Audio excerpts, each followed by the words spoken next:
এরে পর্দার আরামের আম্মা জানেরা, আব্বা জানেরা,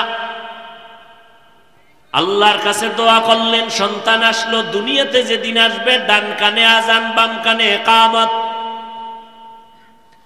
যখন 7 দিন হবে তখন একটা সুন্দর নাম, চুল কেটে ফেলবেন, আকিকা সমর্থ থাকলে দিবেন, এবং সুন্দর একটা নাম রাখবেন হৃদয়।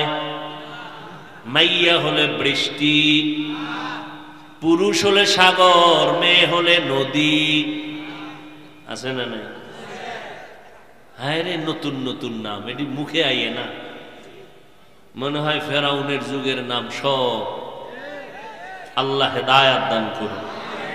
অথচ নবী হাদিসে বলেন, একটা সুন্দর ইসলামী নাম যদি বান্দা রাখো, কিয়ামতের দিন এই নামের বরকতে আল্লাহ জান্নাত দিয়া দিবে।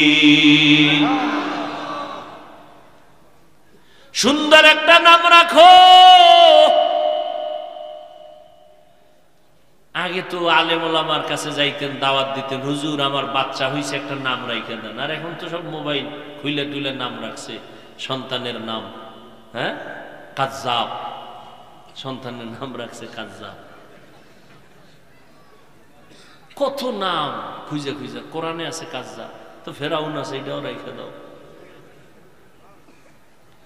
আলেমদের থেকে একটা নাম নিয়েও বরকত,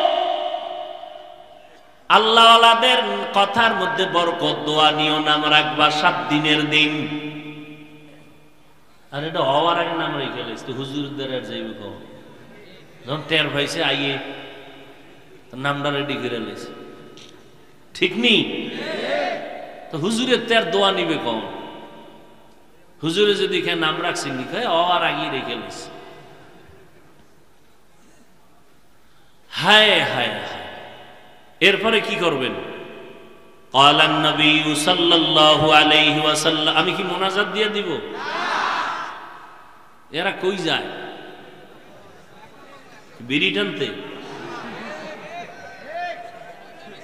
আল্লাহ সবাইকে হেদায়াত দান করুন। মান গুলিদা লাহু ওয়ালাদুন ফালইহসিন ইসমাহু ওয়া আদ্দাবা ফাইদা বালাগা ফালিউযাওবিজহু ফাইন বালাগা ওয়া লাম ইউযাওবিজহু ফাআসাবা ইসমান ফাইন্নামা ইসমুহু আলা আবি। পয়গম্বর বলেন, সন্তানের সুন্দর একটা নাম রাখো, এরপরে সন্তানরে আদব শিক্ষা দাও। আদব কই পাইবা?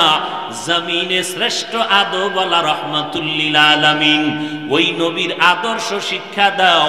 এর বিকল্প আদবের আর কোনো কিছুই নাই।